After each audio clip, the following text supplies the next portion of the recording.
It may look like grass, and it may feel like grass, but this is not grass. It's actually known as 3G. The artificial turf is a surface created using synthetic fibres and rubbers, made to look like grass. The debate surrounding the use of 3G pitches in football is nothing new. In the 1990s, they were banned from English professional football over issues with ball rolling and long-term injuries. But now these pitches are on the agenda again, with numerous non-league clubs calling for them to be allowed in the professional game. They argue that these third-generation pitches, known widely as 3G pitches, are vastly improved nowadays. In fact, such has been the progress in technology that football's international governing body FIFA allows 3G pitches to be used in Europe's biggest club competitions. This raises the question as to why these pitches aren't allowed in the professional game in this country. Are people just finding artificial problems with these artificial surfaces?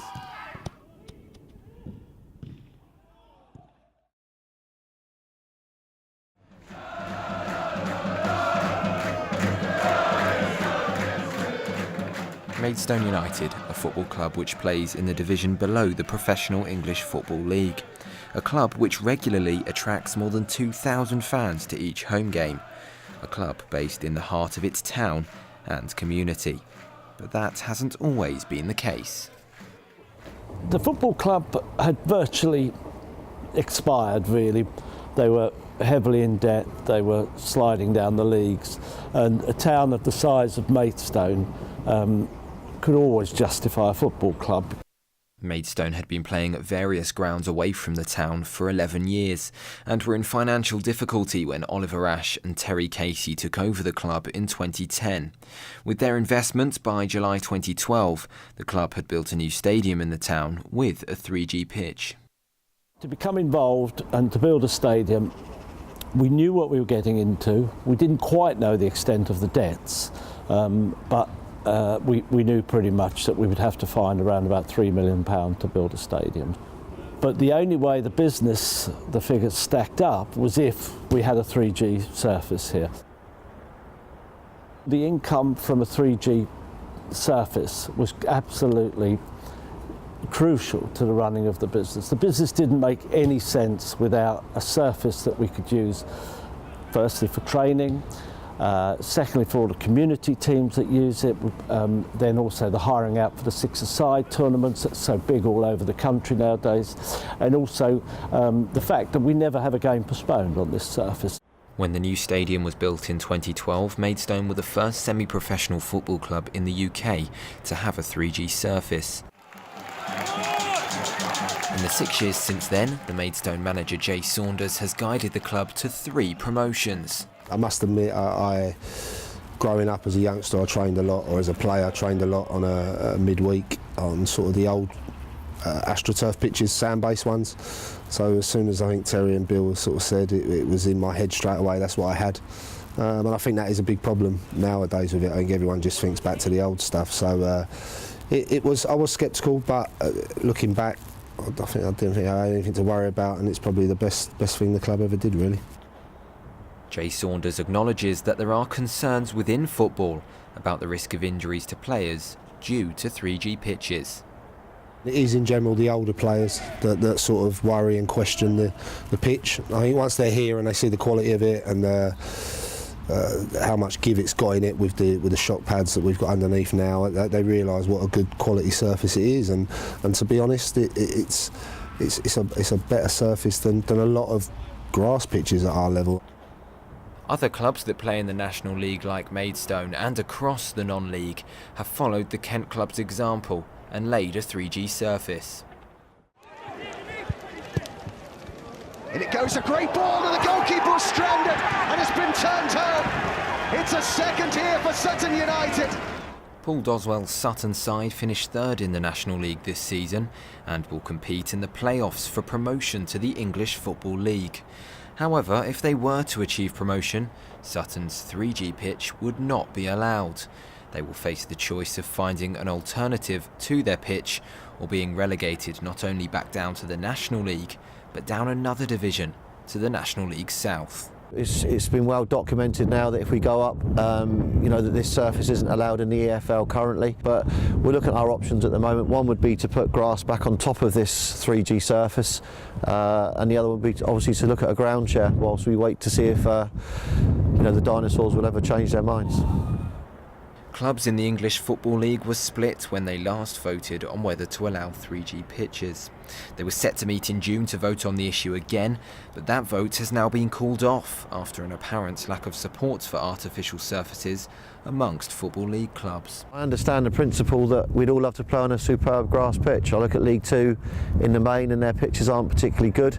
I see the income that League Two clubs create and it's not that good. And I see some of the crowds in League Two, and we got double the crowds of some League Two clubs, and we're just a small community football club. So they would benefit from all of those analogies.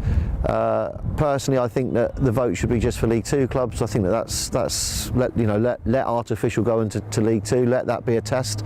If it works well, then maybe into League One after that. In contrast to football, rugby union does allow the use of 3G pitches at the higher levels of the game.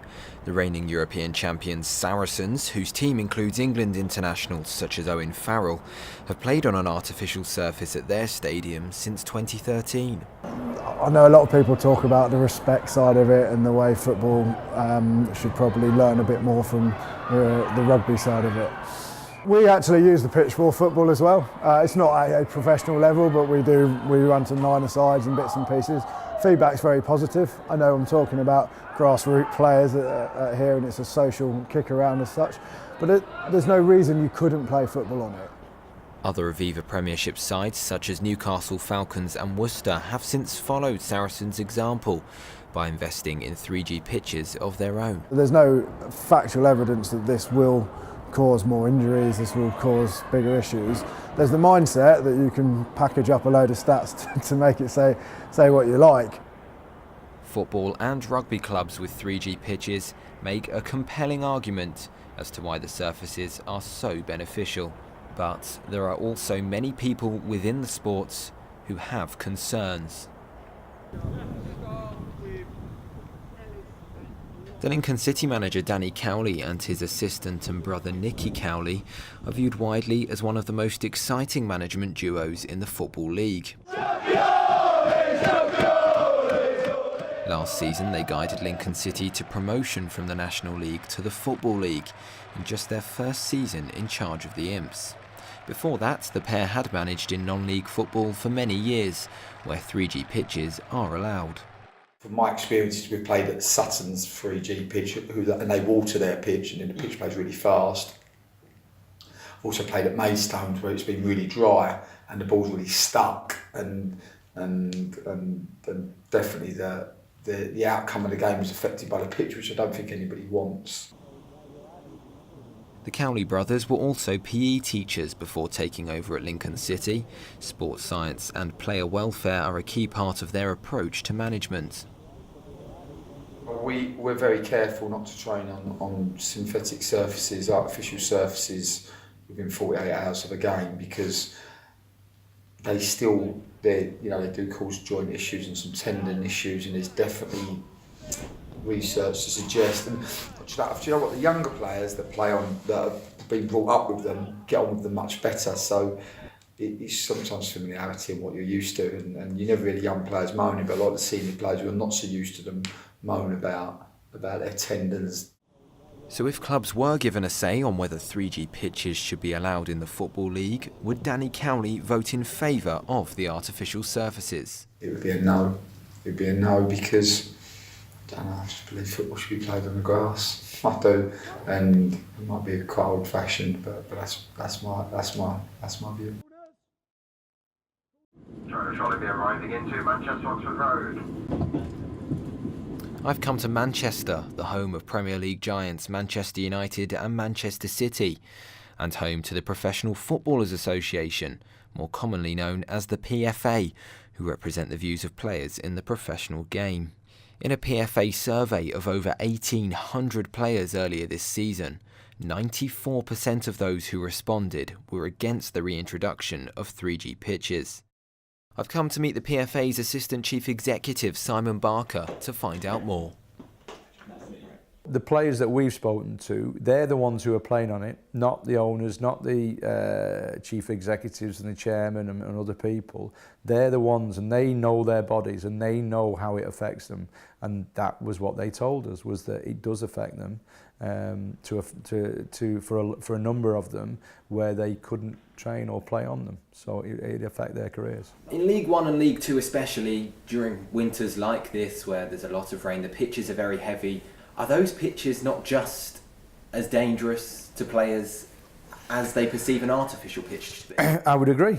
I couldn't disagree with that. And that's why I say, you know, we need to put more emphasis on providing good natural turf pitches. And there is so much experience out there with groundsmen, there's so much knowledge, so much technology put into playing surfaces. So there's plenty of opposition to 3G pitches, and there's more because of these little bits of rubber crumb.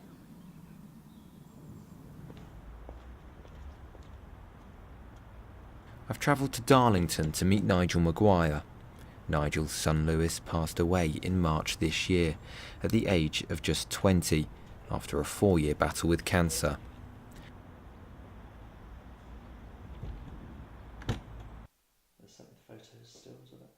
Lewis had played football for most of his life as a goalkeeper, which meant he was often diving around on 3G pitches and coming into regular contact with the rubber crumb in these surfaces. After being diagnosed with cancer, Lewis heard about the possible links between rubber crumb and his illness and raised the topic with his dad. I hadn't really even given it a second thought. I always thought it was a real nuisance because it would always been his football boots, it would been his clothes, it would come home, it would be all over the kitchen. So I never gave it a second thought. I didn't think for 1 second that it could contain all those carcinogens and toxins, which are proven that they do contain. There is an argument as to whether that then causes cancers and lymphomas. And the more I looked into it, the more I realised that there wasn't substantial evidence that said whether crumb rubber was safe or not safe. In my books, an absence of evidence is not evidence of absence, i.e. just because there isn't evidence out there that says it's safe doesn't mean it is safe. It just means that nobody has done the proper research to look at it. Rubber crumb is an important part in making 3G pitches play like natural grass. In June last year, the FA released a statement in response to Nigel's concerns about the rubber crumb in 3G pitches. They insisted the surfaces were safe, and went on to say that research has reported a very low or negligible level of concern for human health as a result of 3G pitches and rubber crumb. But Nigel isn't satisfied. The idea that the FA and the government continue to say definitively that it's perfectly safe to play on is just not true. We just do not have the evidence. And in fact, some research questions whether it is safe. I don't want to be this hysterical father that's looking for a reason why his son died. I never wanted that. Lewis never wanted that. Lewis had reasonable questions that we are wanting some reasonable answers to, and none of this whitewashing by the FA and the government that everything is perfectly safe. It seems as if opposition to 3G pitches is growing amid health concerns and questions over player welfare. I think I've got pretty old-fashioned values, and I don't know if football should be played on grass as far as I'm concerned, and should be played in the mud. You know, my opinion is that natural turf pitches are what our players, our members want to play on, and I believe it's what the supporters want to see as well. The benefits of 3G pitches for football clubs are clear to see, but if clubs like Maidstone and Sutton want to break into the Football League, for now at least, they'll have to do it without their 3G pitches. I think it needs to be a sensible decision made, and like I say, maybe just League Two initially, and then see how it goes from there. And the pitches are improving all the time, the quality of them, the technology is improving all the time, so it is something that they're only going to get better. The reality is that this is going to be here to stay in years to come, and it's just a question of when, not if.